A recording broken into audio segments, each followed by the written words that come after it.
Hey everybody, how's it going? We're out here in the Time Cave on a Thursday.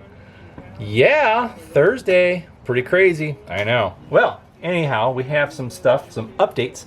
Remember that old number 2 Blizzard that I got off of Etsy? Well, it came out kind of nice. Here it is. Yeah, check that out.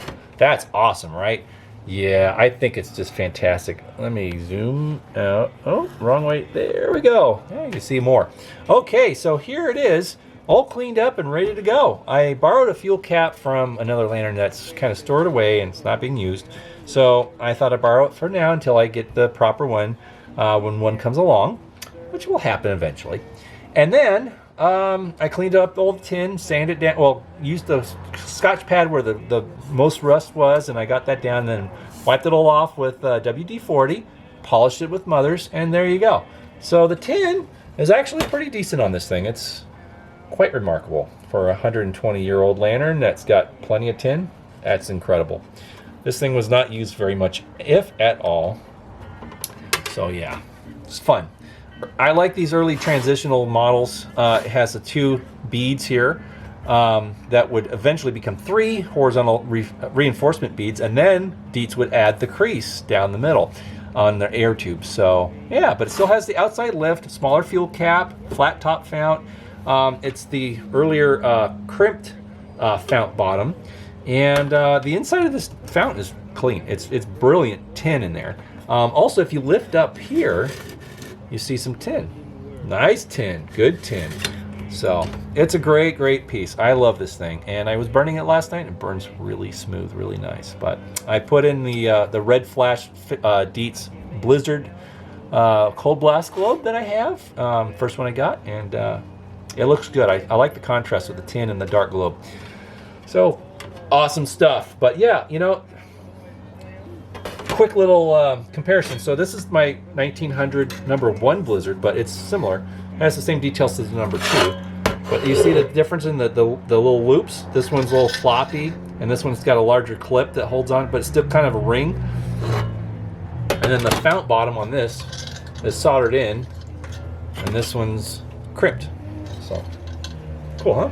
It's all the little subtle differences that make this collection stuff a lot of fun and interesting. So you see the evolution of the models. But anyways, 1906, 1909, that's what we've kind of agreed on.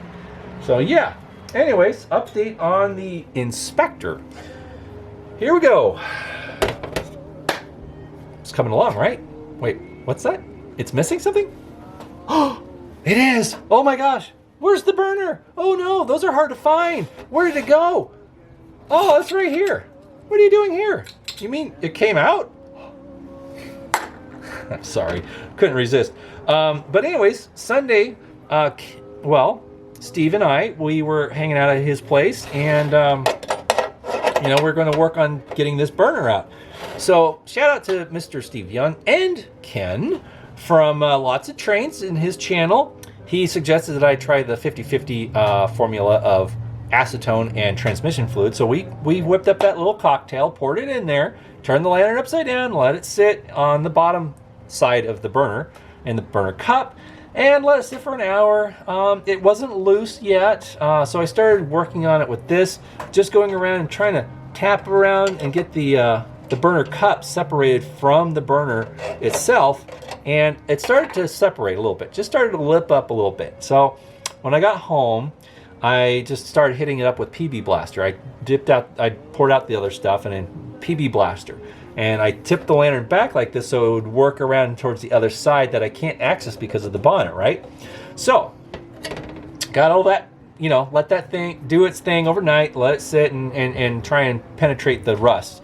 So on Monday I came out and hit it up again, and later I came back, and you know, I was my problem was I couldn't access the other side of the burner cup to start tapping with the screwdriver here because of the whole kit here, the whole reflector and bonnet and everything.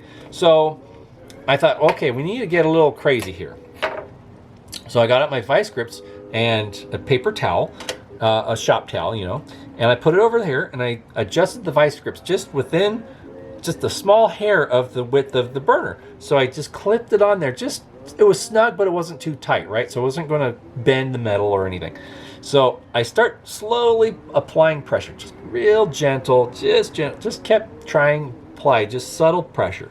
Then it started to turn. It turned. I'm like, oh, it's loose. Okay, so I just kept turning a little bit. Okay, yeah, I think we got it.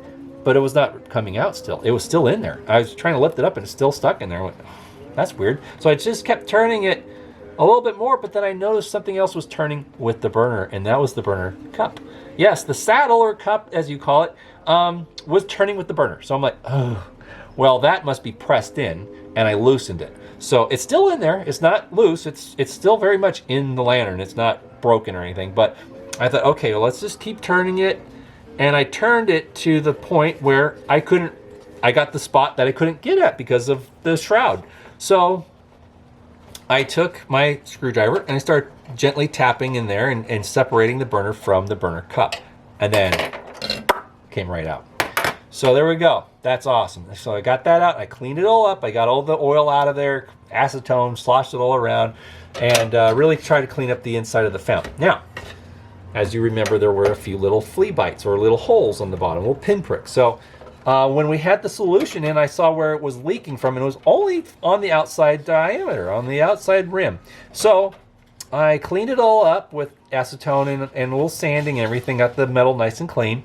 And then I just decided to cover the entire outer rim with JB Weld. Now, see, since it's a nice gray color, it really kind of blends in nicely.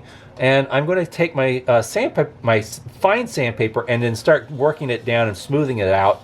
I did kind of lay it on there thick, and I used my finger just to smooth it all out and nice and flush. So it's going to be a pretty job, and it's going to look good, and it's also going to work. So I'll leak test this later today. And yeah, I'll give you guys all a heads up of how it turns out. Hopefully it holds oil well, and we'll be good with that. All right, everybody. That's pretty much it from me out here in the old time cave. We'll be doing some more content in the coming weeks or coming days, because I'll have that Liberty lantern almost ready. It's still being worked on, so we'll do another video with the Liberty. Okay?